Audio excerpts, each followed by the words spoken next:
right, so look, we're gonna switch gears just a little bit. Adam 22 of No Jumper, right? Okay. He kind of went viral last couple months ago. And he went viral because he's got a wife, right? Okay. And his wife is Lena the Plug. Adam and Lena, they're porn stars, right? Okay. Like Adam is a podcast host. He's No Jumper, Okay. but he also, him and his wife, they do porn. Okay. And she typically it's him and her and probably one of her porn star homegirls, and they'll all shoot a movie or whatever. Okay. Well,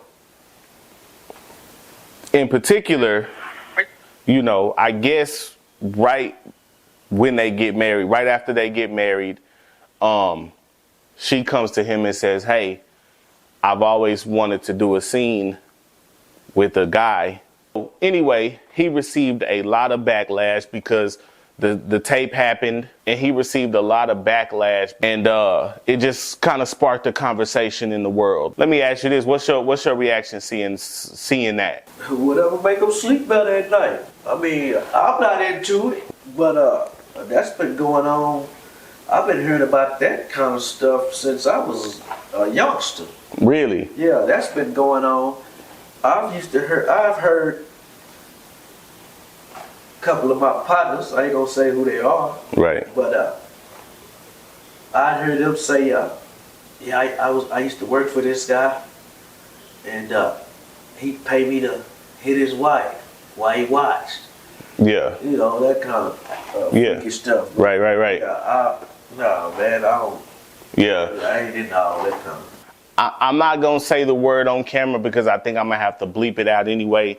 But there's a name for people like that husband, and you're right. That's been going on for a while. Okay, well, check this out, Adam. Pay me, I hit him. Right. Yeah. Yeah. Fly me down there, I hit him. Yeah. Boosie. Boosie. Did you hear about what happened to Boosie? Nah, what happened to Boosie? So Boosie caught a gun case in California, and you know California is a real strict gun law state, and he beat it though. He beat the case in San Diego, I believe. Okay. And he walks down the courthouse steps from that case, and the feds pick up his case. Oh, wow. And the feds pick him up. Okay. So right now, I believe is it called federal bond when you bond out from the feds? I'm not familiar. Right, with the fed. Okay. With the fed. And don't want to be, yeah. Yeah, I don't know. Yeah, but he on a monitor. Okay. He can't smoke and do none of that. So, when you see something like that, bro, does it make you feel any type of way about the justice system? Like, yeah, man, because if he beat the case, why are y'all messing with him coming out the courtroom? right?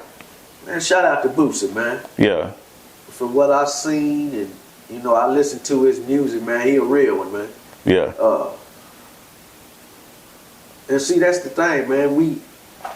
I ain't gonna say we, cause I don't have no money, but when they have money, man, the people don't want to see them, man, with no money, man.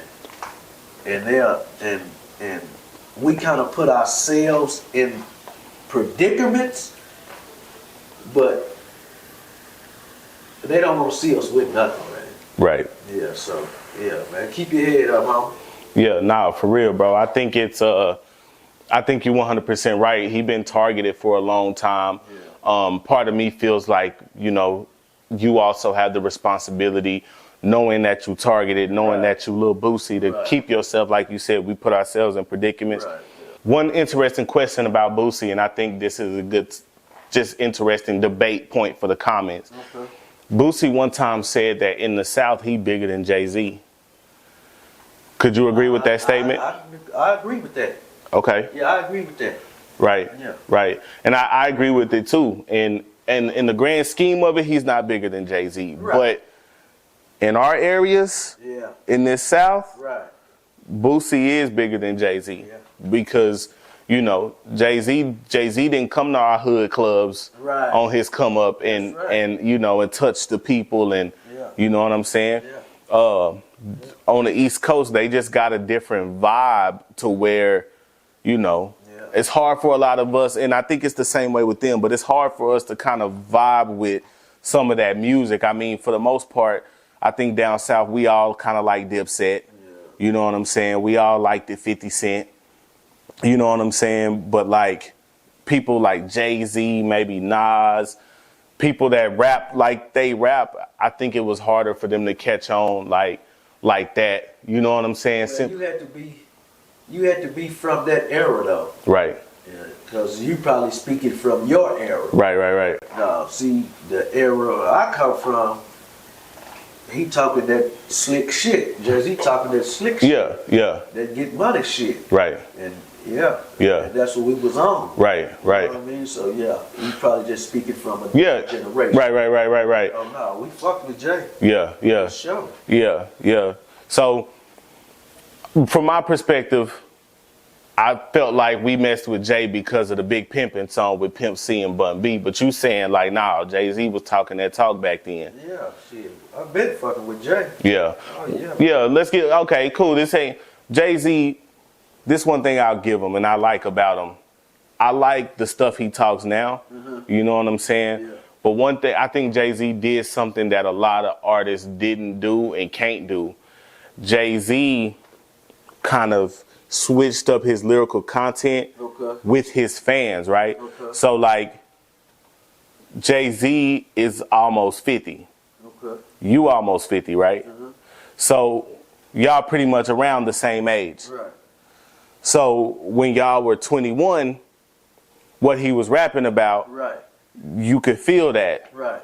Now he rapping about grown man shit, and you Right. can feel that because he kind of matured with you. Right. His music's maturing with you. Yeah. You know what I'm saying? So in his 30s, he switched up a little bit to where he was still talking that talk, but now he talking businesses and stuff. Right. In his 40s and beyond, all he rap about is having money and living family life. Right. You know what I'm saying? Which is what most people, you know what I'm saying?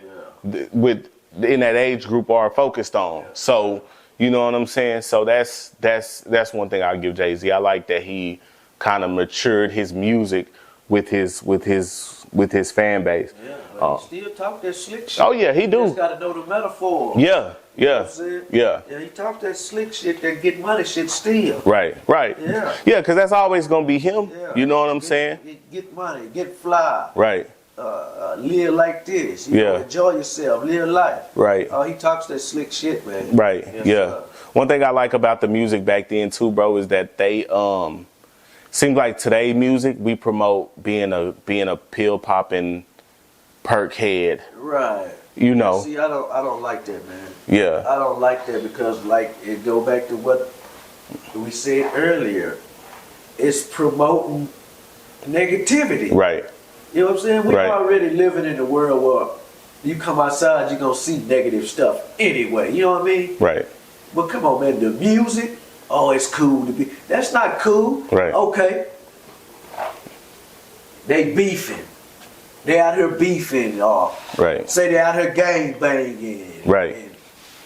But they full of this and they full of that and they full of that. You off your game, so it's not hard for me to get at you. Right. So you need to be the last person trying to beef with somebody. Right. And you loaded to the where you can't even, you don't even know what's going on. Right. I can play you all the way out of pocket. Yeah.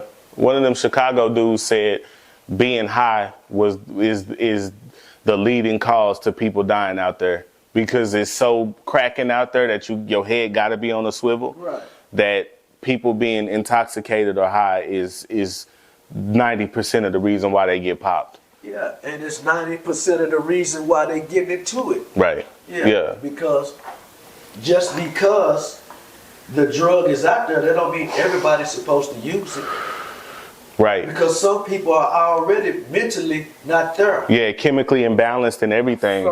From Jump Street. Right. And now you introducing drugs into. Yeah. Controlled substances, like, yeah. Yeah, man, come on, man. Yeah. I mean, you know, you got to know what it is you can do and what you can, you know what I mean? Right. Come on, man. Yeah. Nah, that's crazy, bro. So to end that off, bro, one thing about y'all music is that, because I've seen this debate, people was like, oh, but the music from the 90s or early 2000s was talking about drugs and stuff like that. But the difference is that we're rapping about using them. Yeah. They're rapping about getting rich off of them. Yeah. You know what I'm saying? Right. About selling them. Right. And they're not even just saying this, you know what I'm saying? Yeah. It's just, it's the like you could take Jeezy, you know what I'm saying? His whole image was snowman, you know what I'm saying? Right. But there's not one song where he promotes being, oh, I'm like today I took a fake perk and I still ate it because I'm a gremlin. Right. You know what I'm saying? Yeah, for real. Like it wasn't that. On, man. Yeah, that's yeah. I remember hearing that. Yeah. And I'm vibing to the song. That Kodak, that was hard. That Super Gremlins, I'm like, yeah, this hard. But he, you know, I knew the perk was fake, but I still ate it because I'm a gremlin. And I'm like, man, that's toxic, bro. Like, man, because it's a pleasure to have you on every time. Man, I thank you, man. And I support everything you doing, man. Whenever you need me, man, I'm gonna come running, man. Man, I wish you success in everything that you trying to achieve.